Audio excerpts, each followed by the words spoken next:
Assalamualaikum warahmatullahi wabarakatuh. Sobat Muslim, membongkar kuburan di dalam bahasa Arab sering disebut dengan istilah nafsiyu al-kubur. Nafsi berarti menampakkan sesuatu yang dulunya tersembunyi atau mengeluarkan sesuatu dari dalam tanah.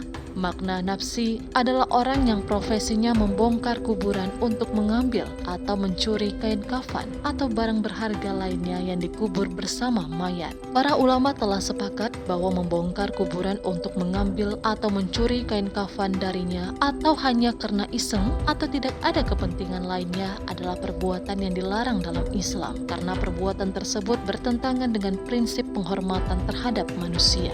Karena manusia ini terhormat ketika hidup dan ketika mati, sebagaimana firman Allah Subhanahu wa Ta'ala, dan sesungguhnya kami telah memuliakan anak Adam. Quran Surah Al-Isra ayat 70.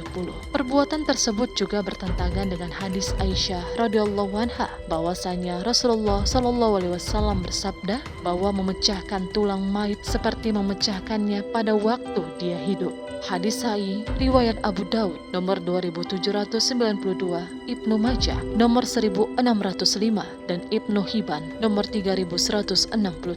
Mayoritas ulama termasuk di dalamnya 4 mazhab yaitu Hanafiyah, Malikiyah, Syafi'iyah, dan Hanabilah menyatakan bolehnya membongkar kuburan jika memang ada tujuan tertentu yang membawa maslahat baik yang sifatnya pribadi maupun umum. Hadis Jabir bin Abdullah radhiyallahu anhu, ia berkata bahwasannya Rasulullah Shallallahu alaihi wasallam mendatangi kuburan Abdullah bin Ubay bin Salul dan memintanya untuk dikeluarkan lagi, sehingga diletakkan di lututnya dan ditiupnya dengan ludahnya dan diselimuti dengan pakaiannya. Hadis riwayat Bukhari dan Muslim.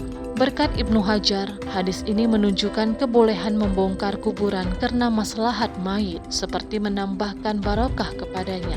Hal ini dikuatkan dengan Atsar bin Abdullah radhiyallahu anhu, yang mana ia menyebutkan seorang laki-laki dikuburkan bersama dengan bapakku. Namun perasaanku tidak enak sehingga akhirnya aku keluarkan beliau dari kuburan dan aku kuburkan beliau dalam satu liang kubur sendiri. Hadis riwayat Bukhari. Dalam riwayat ini dijelaskan bahwa Abdullah, orang tua dari Jabir bin Abdullah, terbunuh dalam perang Uhud. Ia dikuburkan dalam satu lubang dengan seseorang yang tidak berkenan di hati Jabir. Setelah 6 bulan berlalu, maka jasad bapaknya tersebut dikeluarkan dari kuburan, kemudian dikuburkannya sendiri di tempat lain. Adapun sebab-sebab dibolehkan membongkar kuburan menurut mayoritas ulama jika diperkirakan mayit sudah punah, tidak tersisa dari anggota badannya, serta menjadi tanah. Tempat bekas kuburan yang telah punah seperti ini bisa difungsikan sebagai tempat kuburan baru, atau dibangun jalan umum, atau hal-hal lain yang mengandung maslahat umum. Tetapi tidak dibenarkan jika dijadikan tempat bercocok tanam atau dibangun di atasnya pabrik atau pusat-pusat perbelanjaan yang dimiliki oleh seseorang, karena tanah kuburan adalah milik masyarakat umum, maka harus dikembalikan lagi fungsinya kepada mereka.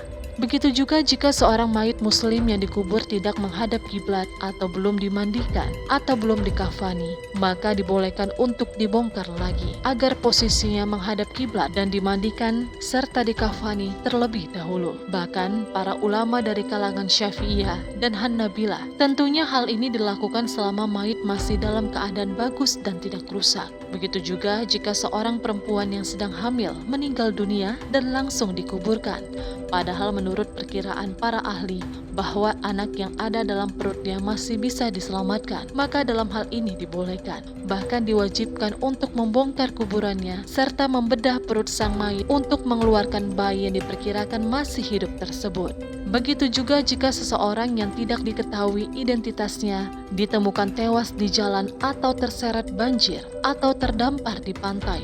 Setelah dikubur, tiba-tiba datang orang yang mengaku bahwa orang tersebut adalah bapak atau suami atau istrinya dan ia meminta hak atas warisan yang ditinggalkannya.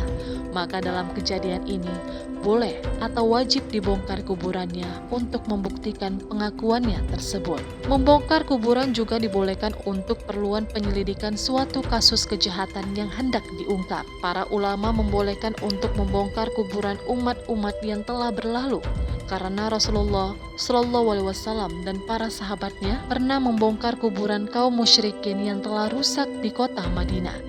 Selain itu, jika kuburan-kuburan yang telah punah dan rusak tersebut dibiarkan, maka akan menghambat pembangunan dan membiarkan tanah kosong dan mubazir. Maka dianjurkan untuk memanfaatkan tanah tersebut, tentunya setelah kuburan tersebut dibongkar dan dipindahkan ke tempat lain jika masih ada sisa-sisa anggota tubuh mereka.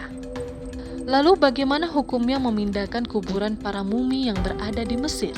Sebagaimana diketahui bahwa tujuan menguburkan mayit adalah menghormatinya sebagai manusia dan menjaganya dari binatang buas pemangsa daging, serta menutup baunya agar tidak mengganggu masyarakat sekitar.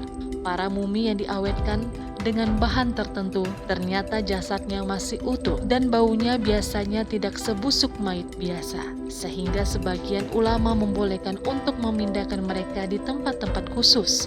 Selain untuk keperluan penelitian ilmiah, para mumi tersebut adalah salah satu tanda dari tanda-tanda kekuasaan Allah Subhanahu wa Ta'ala dan sebagai pelajaran bagi orang-orang yang datang sesudahnya. Hal ini sesuai dengan firman Allah Subhanahu wa Ta'ala tentang kisah tenggelamnya Fir'aun. Maka pada hari ini kami selamatkan badanmu agar menjadi pelajaran bagi orang yang datang sesudahmu. Dan sesungguhnya kebanyakan dari manusia lengah dari tanda-tanda kekuasaan kami. Quran Surah Yunus ayat 92. Sobat Muslim, demikianlah hukum membongkar makam dalam Islam. Semoga informasi tadi bermanfaat untuk kita semua. Wassalamualaikum warahmatullahi wabarakatuh.